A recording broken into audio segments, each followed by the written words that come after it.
ঢাকা বিশ্ববিদ্যালয়ে ছাত্রদল হুবহু ছাত্রলীগের পথে হাঁটছে। ছাত্রলীগের পরিণতি থেকে ছাত্রদল কোনো শিক্ষা নিচ্ছে না, এবং এর মধ্য দিয়ে মূলত তারেক রহমানকে ডুবানোর পথে হাঁটছে ছাত্রদল।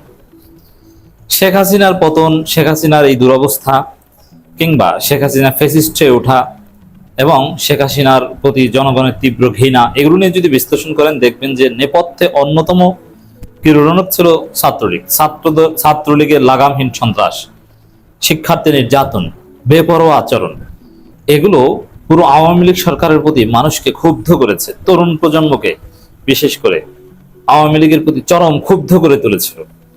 আর তরুণ প্রজন্ম যদি ক্ষুব্ধ হয়, একদিন না একদিন তার বিস্ফোরণ হয়, যেটা আমরা জুলাই আন্দোলনে দেখেছি। এখন ছাত্রলীগ যে স্টাইলে দানব হয়ে উঠেছিল ক্যাম্পাসগুলোতে, ধীরে ধীরে ধীরে ধীরে, একদম সাথে সাথে কিন্তু হয়নি।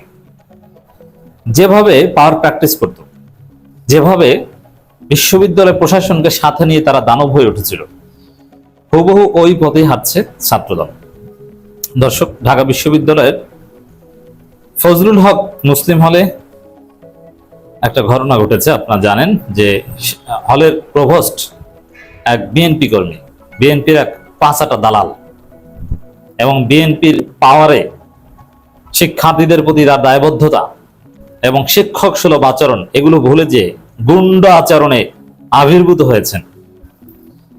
ফজলুল হক মুসলিম হলের প্রভোস্ট শিক্ষার্থী নির্যাতন করছেন। অতীতে আমরা দেখতাম ছাত্রলীগ সন্ত্রাসীরা শিক্ষার্থী নির্যাতন করতো, তাদেরকে হয়রানি করতো, তাদের মোবাইল ফোন চেক করতো, মোবাইল ফোন সিজ করতো, এরপরে তার মায়ের কাছে বাবার কাছে ফোন দিয়ে ভয় দেখাতো, অনেক ক্ষেত্রে মুচলেখা নিত। এই ঘটনাগুলো ছাত্রলীগের দানবরা করত। আর ছাত্রলীগের সময়ে হল প্রশাসন, প্রভোস্ট, তারা দেখেও না দেখার ভান করত, অথবা মারামারি কাটাকাটি যা করা হয়ে গেলে তারপরে প্রভোস্ট, প্রক্টর এরা আসতো। কিন্তু এখন আমরা দেখতে পাচ্ছি যে বিএনপির দালালি কে কতটুকু করবে, ছাত্রদল বেশি করবে না প্রভোস্ট বেশি করবে, সেই বিষয়ে প্রতিযোগিতা হচ্ছে। বিএনপির এক দালাল, শিক্ষক নামের কলঙ্ক, শিক্ষার্থী নির্যাতনকারী এক কথিত শিক্ষক, হলের প্রভোস্ট এক শিক্ষার্থীকে নির্যাতন করেছেন, ভয়াবহ শারীরিক এবং মানসিক নির্যাতন করেছেন। প্রভোস্টের একটা গুন্ডা বাহিনী আছে, হলের স্টাফ, সেই গুন্ডা বাহিনীকে সাথে নিয়ে ফোন সিজ করা, ফোন চেক করা থেকে শুরু করে নানান ভাবে নির্যাতন করেছে।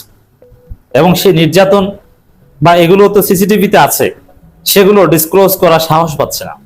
স্বাভাবিকভাবেই ডাকসু নির্বাচিত শিক্ষার্থী প্রতিনিধি, শিক্ষার্থীদের অভিভাবক, শিক্ষার্থীদের নির্যাতন থেকে বাঁচানো বা এগুলো যে কোনো বিষয়ে দেখভাল করা ডাকসুর দায়িত্ব বা ছাত্র সংসদের দায়িত্ব।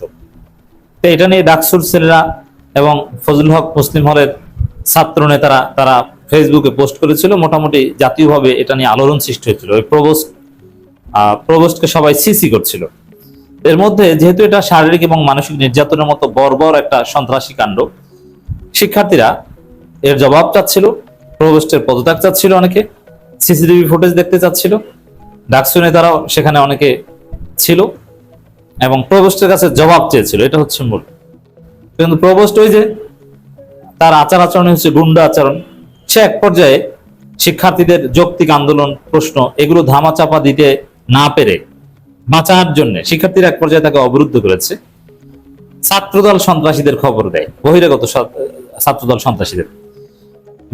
ছাত্রদল সন্ত্রাসীরা এসে হল, ভিপি, জিএস থেকে শুরু করে শহীদুল্লাহ হলের শিক্ষার্থীদেরকে মারাত্মকভাবে পিটিয়ে রক্তাক্ত করে, তাদের জামা কাপড় ছিঁড়ে গুরুতর আহত করে ঢাকা মেডিকেলে পাঠিয়ে বিএনপি গুন্ডা ফজলুল হক মুসলিম হলের প্রভোস্ট, শিক্ষক নামের কুলাঙ্গার, তাকে উদ্ধার করে নিয়ে গেছে। এটা তো একদম আওয়ামী স্টাইল। এবং এই ফজলুল হক মুসলিম হলে ছাত্রদলের এই মব এবং এই হামলা, এতে অংশগ্রহণ করেছে শহীদুল্লাহ হল ছাত্রদলের আহ্বায়ক বা অন্য হলের নেতারা। আর হামলার সময় তারা বলেছে যে ফজলুল হক হলে বহিরাগত আছে, বহিরাগতদেরকে এই হল অফিসে থাকতে দেব না, এইটা বলে হামলা করেছে এবং শিবিরের বিরুদ্ধে স্লোগান দিয়ে হামলা করেছে। অথচ এটা কোনো শিবির ঘটিত বিষয় না, এটা একজন গুন্ডা প্রভোস্ট একজন শিক্ষার্থীকে শারীরিক এবং মানসিকভাবে নির্যাতন করেছেন, হয়রানি করেছেন, তার বিচার দাবি বা তার জবাব চাওয়া বা তার প্রমাণ চাওয়া, বা বিষয়টা তদন্ত করতে চাওয়া। এই দর্শক, এই যে পাওয়ার দেখানো হ্যাডং, যে আমরা ক্ষমতাসীন, স্যার বলছে, অর্থাৎ যে কোনো স্যার অন্যায় করুক বা না করুক, সে আমাদের লোক, তাকে উদ্ধার করতে হবে। হ্যাঁ, তাকে আটকে রাখে এত বড় সাহস, মানে একদম গুন্ডার মতো যে তাকে উদ্ধার করে এনেছে। এই যে বেপরোয়া আচরণ, এতে সাধারণ শিক্ষার্থীদেরকে চরমভাবে ক্ষুব্ধ করেছে এবং সাধারণ শিক্ষার্থীরা এর জবাব টুডে টুমরো দিবে। হাসিনা আমলের বা 5 আগস্ট পূর্ববর্তী বাংলাদেশ আর কখনো হবে না। হাসিনা তো এইসব সন্ত্রাসী গুন্ডামি করে ছাত্রলীগের মাধ্যমে শিক্ষার্থী পিটিয়ে, আপনারা দেখেছেন না, ওবায়দুল কাদেরের ফোন আলাপ সরাসরি ছাত্রলীগ সভাপতি সাদ্দামকে বলছে, কেন পিটাও না, ওরা আন্দোলন করে কিভাবে, সরাসরি পেটানোর নির্দেশ দিয়েছে। এরকম পিটিয়ে টিটিয়ে তো প্রায় 15.5 বছর টিকতে পেরেছিল, বা মোর দেন 15.5 বছর টিকতে পেরেছিল। কিন্তু ছাত্রদল যে পথে হাঁটছে, ছাত্র লীগের থিওরি অনুসরণ করছে, তাতে 1.5 বছরও টিকতে পারবে না। লিখে রাখেন, দেশের যে অবস্থা, ভয়াবহ বিদ্যুৎ সংকট, গ্যাস সংকট, সরকারের পায়ের তলে মাটি নেই, চীন পয়সা দিচ্ছে না, চীন বলছে ভারতকে আগে তালাক দিয়ে আসো, ভারত সফর বন্ধ, যুক্তরাষ্ট্র ষড়যন্ত্র করছে, ইসরায়েল স্যাবোটাজ করছে বাংলাদেশে, বিভিন্ন জায়গায় বোমা পাওয়া যাচ্ছে, জঙ্গি নাটক শুরু হচ্ছে, বিশেষ করে ভারত জঙ্গি কাঠ খেলার চেষ্টা করছে, প্রেসার কুকার বোমা, কত কিছু। এই পরিস্থিতিতে ক্যাম্পাসগুলোতে যদি এভাবে অস্থিরতা সৃষ্টি করে ছাত্রদলের লাগামহীন সন্ত্রাসীরা, তাদের যদি লাগামহীন আচরণ চলতে থাকে, যে কোনো সময় একটা বিস্ফোরণ হয়ে যেতে পারে। শিক্ষার্থী বা তরুণ প্রজন্মের একটা বিস্ফোরণ, ক্ষোভের বিস্ফোরণ হয়ে যেতে পারে, সেটা আর সামাল দিতে পারবে না। কি মনে করেন, হাসিনা আমলের মতো পুলিশ দিয়ে পিটিয়ে পরিস্থিতি নিয়ন্ত্রণ করার যুগ কি আছে? পুলিশ কি আগের মতো গুলি করতে পারবে হাসিনা আমলে যেটা করতো? না, এটা পারবে না। অতএব তারেক রহমানের পতন হতে বেশি কিছু লাগবে না।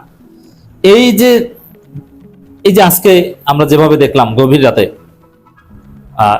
ফজলুল হক হলের ভিপিজিএস কে যেভাবে পেটানো হয়েছে, যেভাবে রক্তাক্ত করা হয়েছে, তো এই ধরনের রক্তাক্ত করতে যে মাথার উপরে একটা বড় আঘাত লাগলে কিন্তু ওখানে একটা ঘটনা ঘটে যেতে পারে।